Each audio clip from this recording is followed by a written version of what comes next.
میں جب بہت زیادہ پریشان ہونا شروع ہوا، کل میں بتا رہا تھا نا کہ کل میں جب پریشان ہونا شروع ہوا اور مجھے اپنی خوشی، مجھے سمجھ میں نہیں آتا تھا یار سبھی کچھ تو ہے میرے پاس، اندر بے چین کیوں ہوں میں، سمجھ نہیں آتی تھی یہ بات. تو ایک ایکٹر ہے، بہت بڑا ایکٹر ہے، امریکن ہالی ووڈ کا ایک ایکٹر ہے. میں نے اس کی ایک کوٹیشن پڑھی، میں انگریزی میں پڑھتا ہوں پہلے، پھر میں آپ کو اس کا اردو کا ترجمہ بتاتا ہوں. میں اس کی ایک عجیب کوٹیشن پڑھی. وہ کہنے لگا I want everyone to get rich. I want everyone to get famous. I want everyone to get everything that they want so that they can realize that that is not the answer.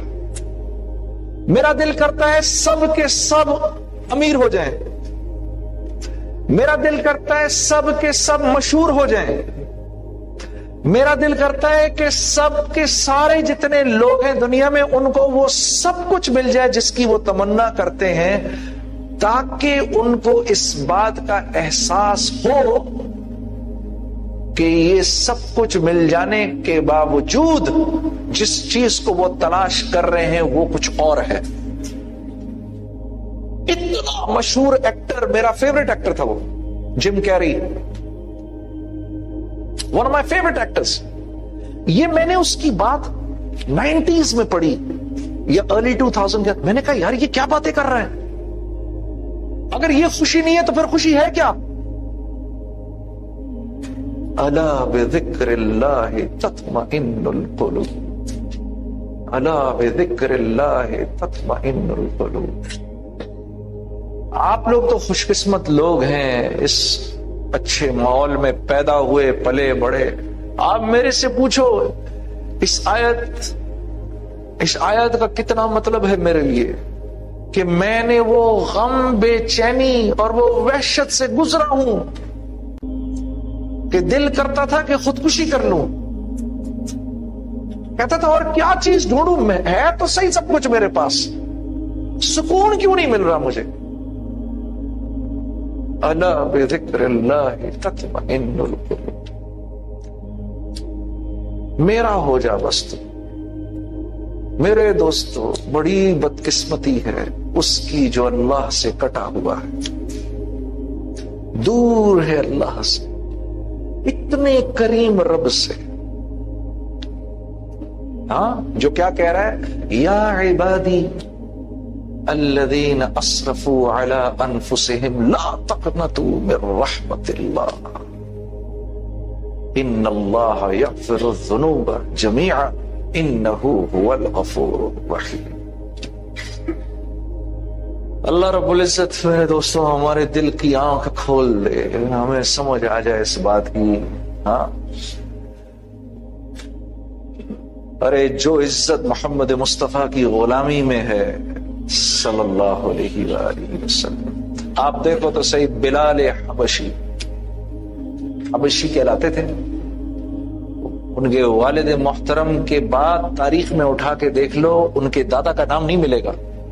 دنیا کی line سے درجہ اتنا کم ہے، لیکن نسبت جوڑی جا کے محمد مصطفیٰ صلی اللہ علیہ وسلم سے تو اللہ کے نبی فرما رہے ہیں بلال کون سا تیرا ایسا عمل ہے، میں معراج میں جنت میں اپنے قدموں سے آگے تیرے قدموں کی آواز سن رہا تھا. وہ تیرا کون سا ایسا عمل ہے؟ ہاں اللہ کے نبی نے فرمایا قیامت کے دن میرے دائیں طرف سے ابو بکر، بائیں طرف سے عمر اٹھیں گے اور میرے قدموں سے بلال اٹھ کے اذان دیں گے جس کو سارا محشر سنے گا. ہاں دنیا کی لائن سے. اور اس کو دیکھو ابو جہل کو، عرب قریشی سردار بنی مخزوم، یہ بنی ہاشم کی ٹکر کا قبیلہ، اور لقب کیا تھا؟ ابو الحکم، حکمتوں والا. 21 سال کی عمر میں یہ قریش کے جرگے کی سرداری کرتا تھا. نہیں جوڑی نسبت رسول اللہ سے، ابو جہل کہلایا. ہم مذاق میں بھی کسی کو ابو جہل نہیں کہہ سکتے.